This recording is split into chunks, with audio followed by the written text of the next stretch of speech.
The Fall of the House of Usher.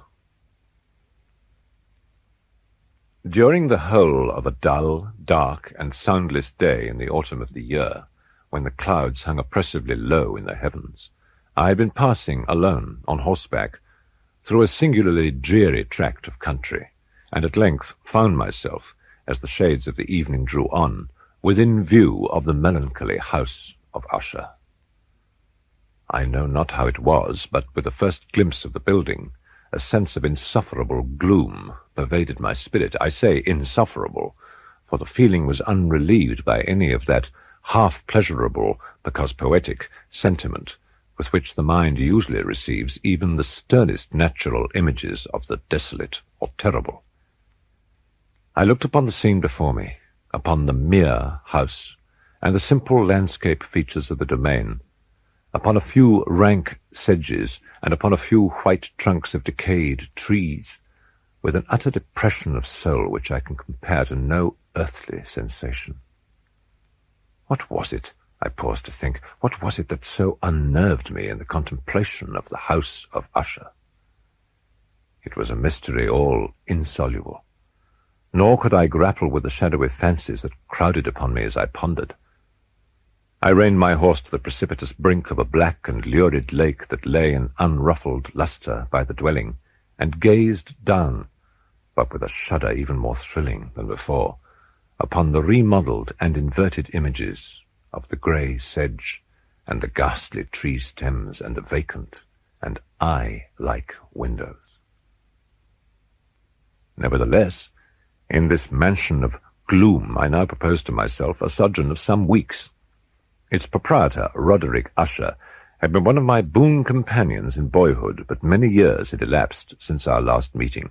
A letter, however, had lately reached me in a distant part of the country, a letter from him, which, in its wildly importunate nature, had admitted of no other than a personal reply. The manuscript gave evidence of nervous agitation.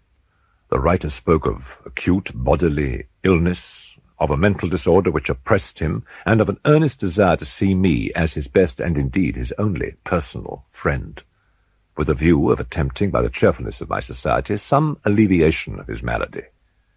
It was the manner in which all this and much more was said, it was the apparent heart that went with his request, which allowed me no room for hesitation, and I accordingly obeyed forthwith what I still considered a very singular summons. Although, as boys, we had been even intimate associates, yet I really knew little of my friend. His reserve had always been excessive and habitual. I was aware, however, that his very ancient family had been noted for a peculiar sensibility of temperament, displaying itself through long ages in many works of exalted art, and manifested of late in repeated deeds of munificent yet unobtrusive charity, as well as in a passionate devotion to the intricacies of musical science.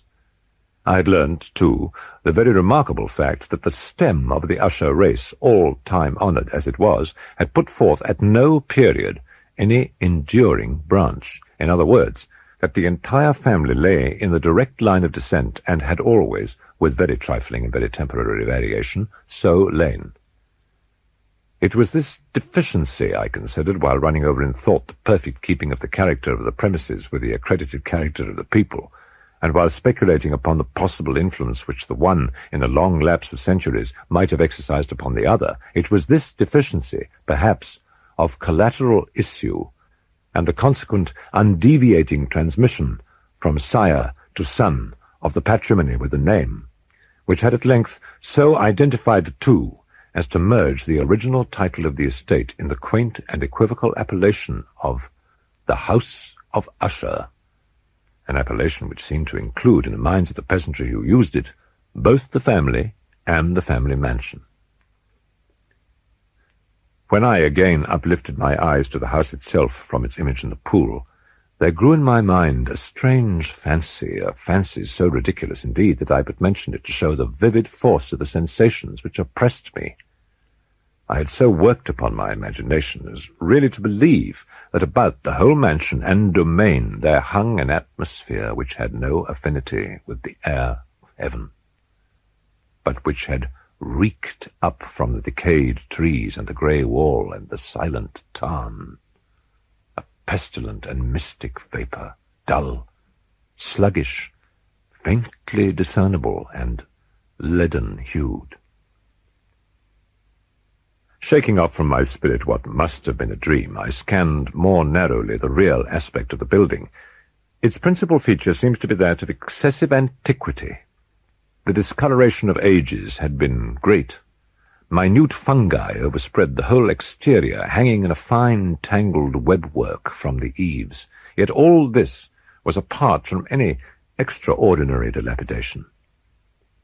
Beyond this indication of extensive decay, however, the fabric gave little token of instability. Perhaps the eye of a scrutinizing observer might have discovered a barely perceptible fissure, which, extending from the roof of the building in front, made its way down the wall in a zigzag direction until it became lost in the sullen waters of the town. Noticing these things, I rode over a short causeway to the house. A servant in waiting took my horse, and I entered the Gothic archway of the hall. A valet of stealthy step thence conducted me in silence through many dark and intricate passages in my progress to the studio of his master. Much that I encountered on the way contributed, I know not how, to heighten the vague sentiments of which I have already spoken. While the objects around me, while the carvings of the ceilings, the sombre tapestries of the walls, the ebon blackness of the floors, and the phantasmagoric armorial trophies which rattled as I strode, were but matters to which I had been accustomed from my infancy, I still wondered to find how unfamiliar were the fancies which ordinary images were stirring up. The valet now threw open a door, and ushered me into the presence of his master. The room in which I found myself was very large and lofty. The windows were long, narrow, and pointed, and at so vast a distance from the black oaken floor as to be altogether inaccessible from within. Feeble gleams of encrimsoned light made their way through the trellised panes, and served to render sufficiently distinct the more prominent objects around. The eye, however, struggled in vain to reach the remoter angles of the chamber or the recesses of the vaulted and fretted ceiling. Dark draperies hung upon the walls. The general furniture was profuse, comfortless, antique, and tattered. Many books and musical instruments lay scattered about, but failed to give any vitality to the scene. I felt that I breathed in an atmosphere of sorrow. An air of stern, deep, and irredeemable gloom hung over and pervaded all. Upon my entrance, Usher arose from a sofa on which he had been lying at full length, and greeted me with a vivacious warmth which had much in it, I at first thought, of an overdone cordiality, of the constrained effort of the ennuyé man of the world.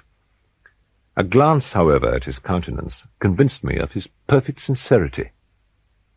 We sat down, and for some moments, while he spoke not, I gazed upon him with a feeling half of pity, half of awe.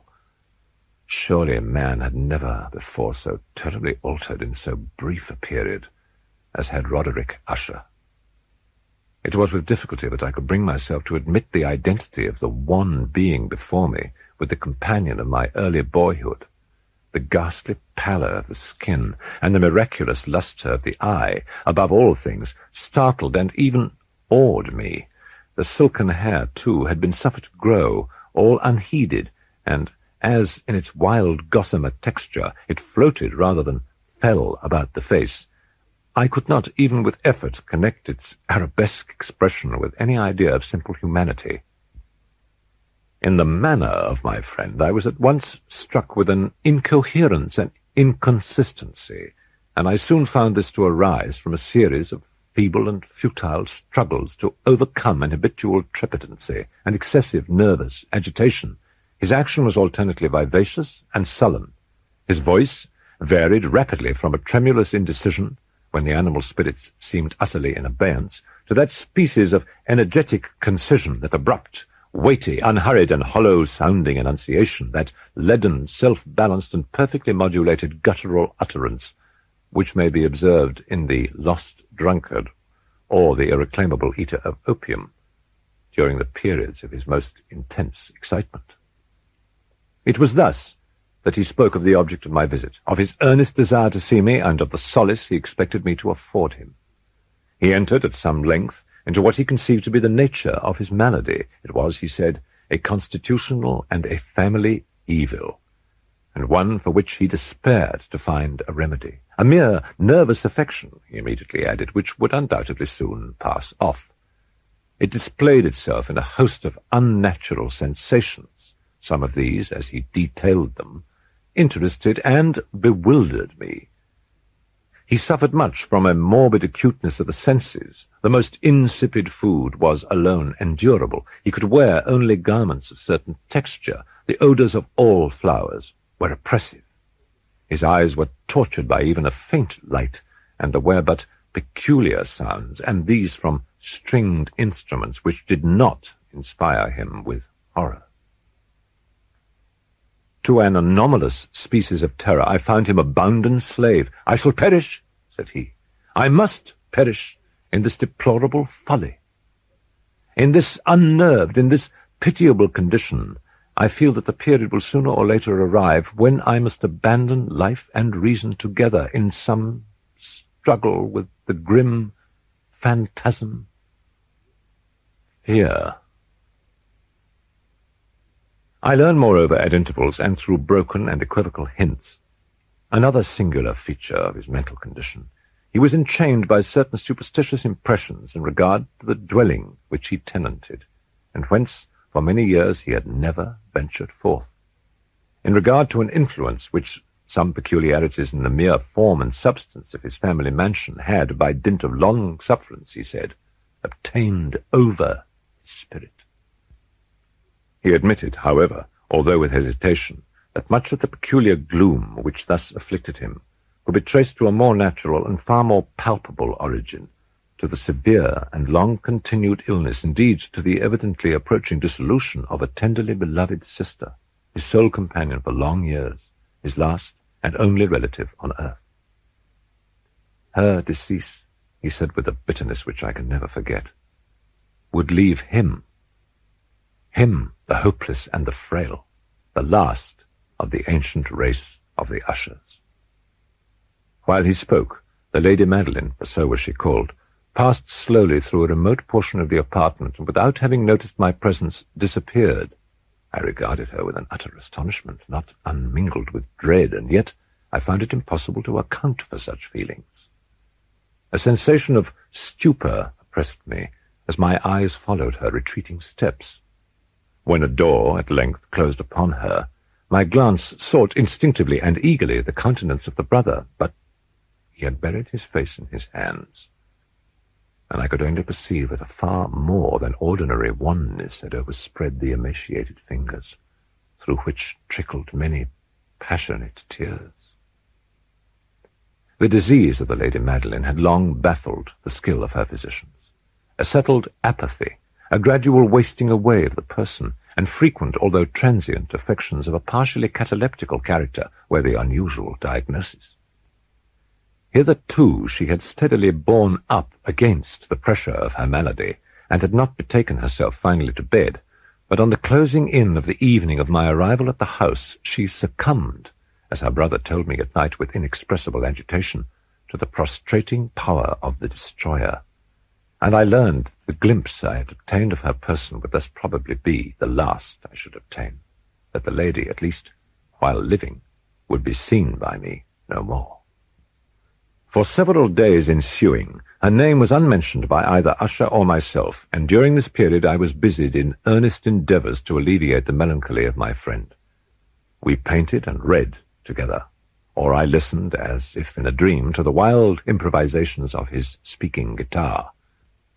And thus, as a closer and still closer intimacy admitted me more unreservedly into the recesses of his spirit, the more bitterly did I perceive the futility of all attempt at cheering a mind from which darkness poured forth upon all objects of the moral and physical universe in one unceasing radiation of gloom. I shall ever bear about me a memory of the many solemn hours I thus spent alone with the master of the house of Usher. Yet I should fail in any attempt to convey an idea of the exact character of the studies or of the occupations in which he involved me or led me the way. From the paintings over which his elaborate fancy brooded, I would in vain endeavour to deduce more than a small portion which should lie within the compass of merely written words. One of the phantasmagoric conceptions of my friend, partaking not so rigidly of the spirit of abstraction, may be shadowed forth, although feebly, in words. A small picture presented the interior of an immensely long and rectangular vault or tunnel, with low walls, smooth, white, and without interruption or device. Certain accessory points of the design served well to convey the idea that this excavation lay at an exceeding depth below the surface of the earth. No outlet was observed in any portion of its vast extent, and no torch or other artificial source of light was discernible. Yet a flood of intense rays rolled throughout, and bathed the whole in a ghastly and inappropriate splendour. I have spoken of that morbid condition of the auditory nerve which rendered all music intolerable to the sufferer, with the exception of certain effects of stringed instruments. It was perhaps the narrow limits to which he thus confined himself upon the guitar which gave birth in great measure to the fantastic character of his performances. But the fervid facility of his impromptus could not be so accounted for.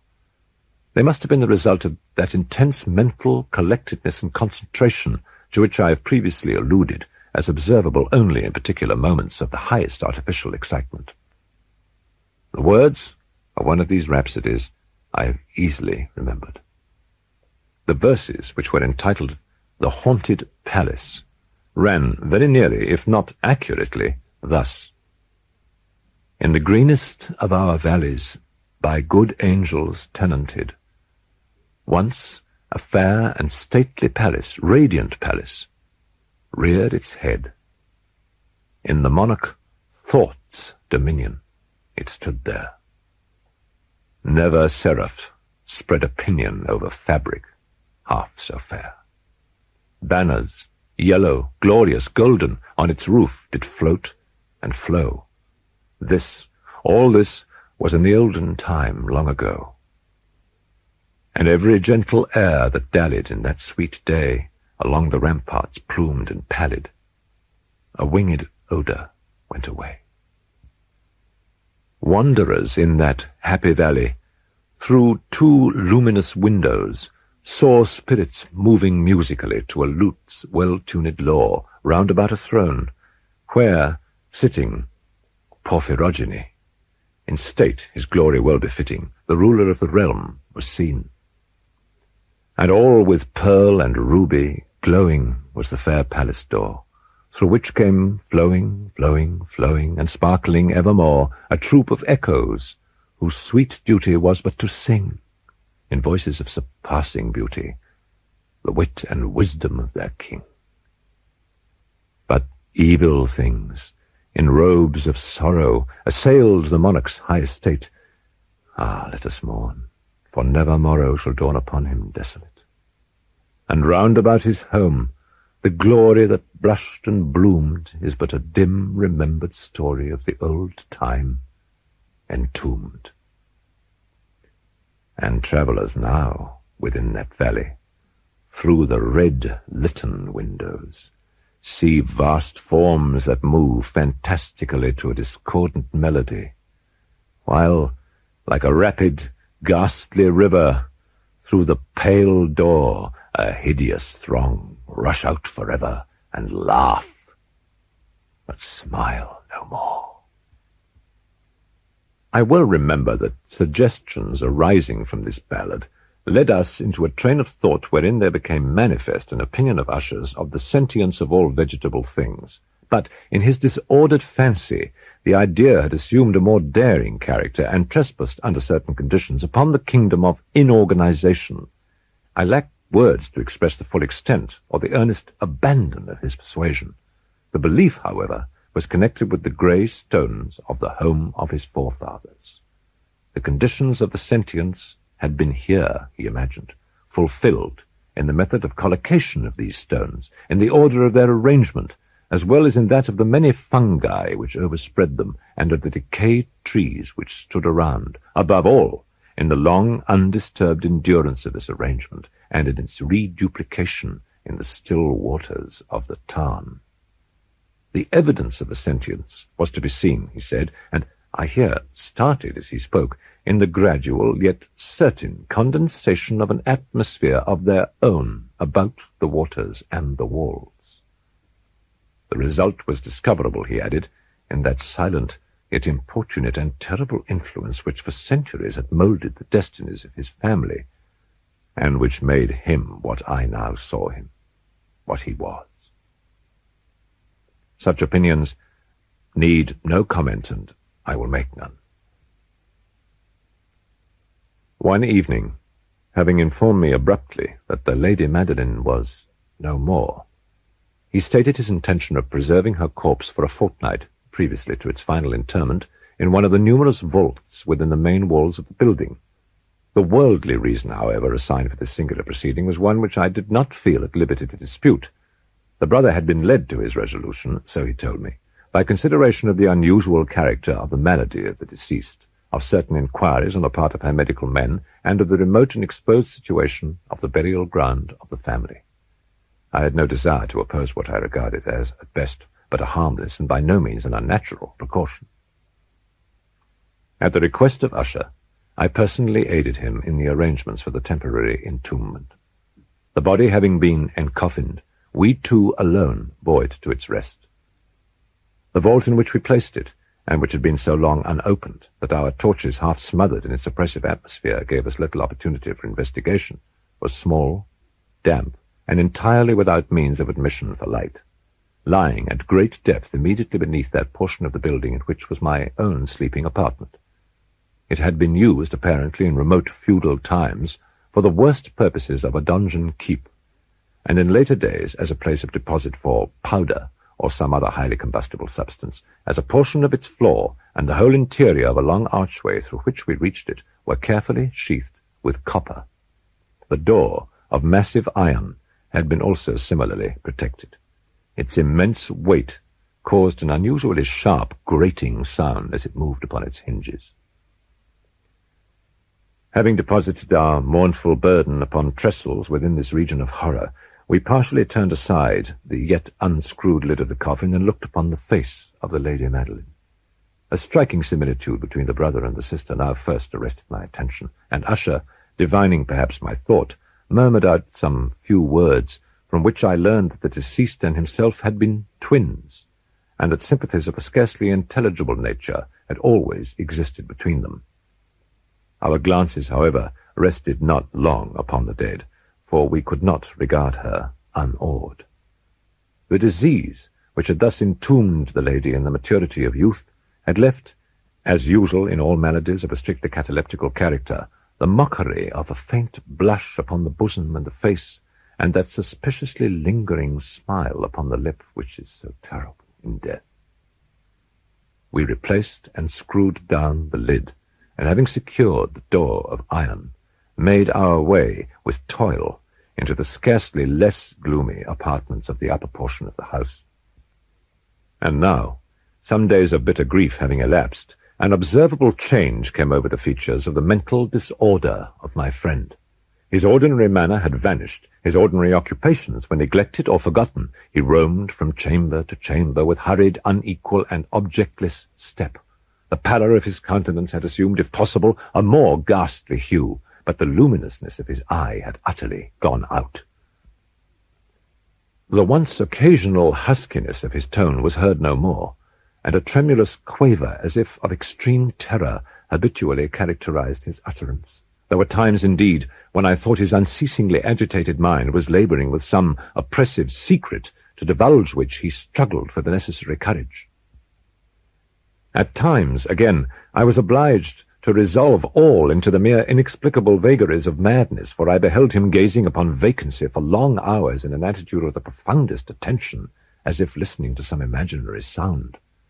It was no wonder that his condition terrified, that it infected me. I felt creeping upon me by slow yet certain degrees the wild influences of his own fantastic yet impressive superstitions. It was especially upon retiring to bed late in the night of the 7th or 8th day after the placing of the Lady Madeline within the dungeon that I experienced the full power of such feelings. Sleep came not near my couch, while the hours waned and waned away. I struggled to reason off the nervousness which had dominion over me. I endeavored to believe that much, if not all, of what I felt was due to the bewildering influence of the gloomy furniture of the room, of the dark and tattered draperies, which, tortured into motion by the breath of a rising tempest, swayed fitfully to and fro upon the walls and rustled uneasily about the decorations of the bed. But my efforts were fruitless. An irrepressible tremor gradually pervaded my frame, and at length there sat upon my very heart an incubus of utterly causeless alarm. Shaking this off with a gasp and a struggle, I uplifted myself upon the pillows, and peering earnestly within the intense darkness of the chamber, hearkened, I know not why, except that an instinctive spirit prompted me, to certain low and indefinite sounds which came through the pauses of the storm at long intervals, I knew not whence. Overpowered by an intense sentiment of horror, unaccountable yet unendurable, I threw on my clothes with haste, for I felt that I should sleep no more during the night, and endeavored to arouse myself from the pitiable condition into which I had fallen by pacing rapidly to and fro through the apartment. I had taken but few turns in this manner when a light step on an adjoining staircase arrested my attention. I presently recognized it as that of Usher. In an instant afterwards he rapped with a gentle touch at my door and entered, bearing a lamp. His countenance was, as usual, cadaverously wan, but moreover there was a species of mad hilarity in his eyes, and evidently restrained hysteria in his whole demeanour. His air appalled me, but anything was preferable to the solitude which I had so long endured. "And you have not seen it?" he said abruptly, after having stared about him for some moments in silence. "You have not then seen it? But stay, you shall." Thus speaking, and having carefully shaded his lamp, he hurried to one of the casements and threw it freely open to the storm. The impetuous fury of the entering gust nearly lifted us from our feet. It was indeed a tempestuous yet sternly beautiful night, and one wildly singular in its terror and its beauty. There were frequent and violent alterations in the direction of the wind, and the exceeding density of the clouds, which hung so low as to press upon the turrets of the house, did not prevent our perceiving the life-like velocity with which they flew careering from all points against each other without passing away into the distance. Yet we had no glimpse of the moon or stars, nor was there any flashing forth of the lightning. But the under surfaces of the huge masses of agitated vapour were glowing in the unnatural light of a faintly luminous and distinctly visible gaseous exhalation which hung about and enshrouded the mansion. You shall not behold this," said I, shudderingly to Usher, as I led him with a gentle violence from the window to a seat. "These appearances which bewilder you are merely electrical phenomena, and not uncommon, or it may be that they have their ghastly origin in the rank miasma of the tarn. Let us close this casement. The air is chilling and dangerous to your frame. Here is one of your favourite romances. I will read, and you shall listen, and so we will pass away this terrible night together." The antique volume which I had taken up was The Mad Tryst of Sir Launcelot Canning, but I had called it a favourite of Usher's more in sad jest than in earnest. It was, however, the only book immediately at hand, and I indulged a vague hope that the excitement which now agitated the hypochondriac might find relief even in the extremeness of the folly which I should read. I had arrived at that well-known portion of the story where Ethelred, the hero of the tryst, having sought in vain for peaceable admission into the dwelling of the hermit, proceeds to make good an entrance by force. Here, it will be remembered, the words of the narrative run thus: "And Ethelred, feeling the rain upon his shoulders, and fearing the rising of the tempest, uplifted his mace outright, and with blows made quickly room in the plankings of the door for his gauntleted hand. And now, pulling therewith sturdily, he so cracked and ripped and tore all asunder, that the noise of the dry and hollow-sounding wood alarmed and reverberated throughout the forest." At the termination of this sentence I started, and for a moment paused, for it appeared to me, Although I at once concluded my excited fancy had deceived me, it appeared to me that from some very remote portion of the mansion there came indistinctly to my ears what might have been, in its exact similarity of character, the echo of the very cracking and ripping sound which Sir Launcelot had so particularly described. It was beyond doubt the coincidence alone which had arrested my attention, for amid the rattling of the sashes of the casements and the ordinary commingled noises of the still increasing storm, the sound in itself had nothing, surely, which should have interested or disturbed me. I continued the story. But the good champion Ethelred, now entering within the door, was sore enraged and amazed to perceive no signal of the maliceful hermit, but in the stead thereof a dragon, of a scaly and prodigious demeanour, and of a fiery tongue, which sate in guard before a palace of gold with a floor of silver, and upon the wall there hung a shield of shining brass, with this legend enwritten: Who entereth herein, a conqueror hath been. Who slayeth the dragon, the shield he shall win. And Ethelred uplifted his mace and struck upon the head of the dragon, which fell before him, and gave up his pesty breath with a shriek so hurried and harsh, and withal so piercing, that Ethelred had feigned to close his ears with his hands against the dreadful noise of it, the like whereof was never before heard. Here again I paused abruptly, and now with a feeling of wild amazement, for there could be no doubt whatever that in this instance I did actually hear, although from what direction it proceeded I found it impossible to say, a low and apparently distant, but harsh, protracted, and most unusual screaming or grating sound, the exact counterpart of what my fancy had already conjured up for the dragon's unnatural shriek, as described by the romancer. Oppressed, as I certainly was, by 1,000 conflicting sensations in which wonder and extreme terror were predominant, I still retained sufficient presence of mind to avoid exciting by any observation the sensitive nervousness of my companion. I was by no means certain that he had noticed the sounds in question, although assuredly a strange alteration had during the last few minutes taken place in his demeanour. From a position fronting my own, he had gradually brought round his chair so as to sit with his face to the door of the chamber, and thus I could but partially perceive his features, although I saw that his lips trembled as if he were murmuring inaudibly. He rocked from side to side with a gentle yet constant and uniform sway. Having rapidly taken notice of all this, I resumed the narrative of Sir Launcelot, which thus proceeded: And now the champion, having escaped from the terrible fury of the dragon, bethinking himself of the brazen shield, and of the breaking up of the enchantment which was upon it, removed the carcass from out of the way before him, and approached valorously over the silver pavement of the castle to where the shield was upon the wall, which in sooth tarried not for his full coming, but fell down at his feet upon the silver floor with a mighty great and terrible ringing sound. No sooner had these syllables passed my lips than, as if a shield of brass had indeed at the moment fallen heavily upon a floor of silver, I became aware of a distinct, hollow, metallic, and clangorous yet apparently muffled reverberation.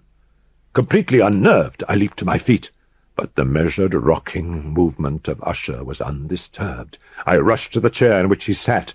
His eyes were bent fixedly before him, and throughout his whole countenance there reigned a stony rigidity. But as I placed my hand upon his shoulder, there came a strong shudder over his whole person.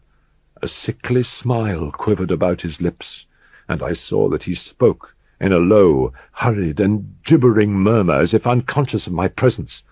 Bending closely over him, I at length drank in the hideous import of his words. Not hear it? Yes, I hear it, and I have heard it. Long, many minutes, many hours, many days have I heard it, yet I dared not. Oh, pity me, miserable wretch that I am! I dared not speak. We have put her living in the tomb. Said I not that my senses were acute? I now tell you that I heard her first feeble movements in the hollow coffin. I heard them many, many days ago, yet I dared not speak. And tonight, Ethelred, Ethelred, the breaking of the hermit's door, and the death cry of the dragon, and the clangor of the shield, say rather, the rending of her coffin, and the grating of the iron hinges of her prison, and her struggles within the coppered archway of the vault. Oh, whither shall I fly? Will she not be here anon? Is she not hurrying to upbraid me for my haste? Have I not heard her footstep on the stair? Do I not distinguish that heavy and horrible beating of her heart? Madman, I tell you, she now stands without the door!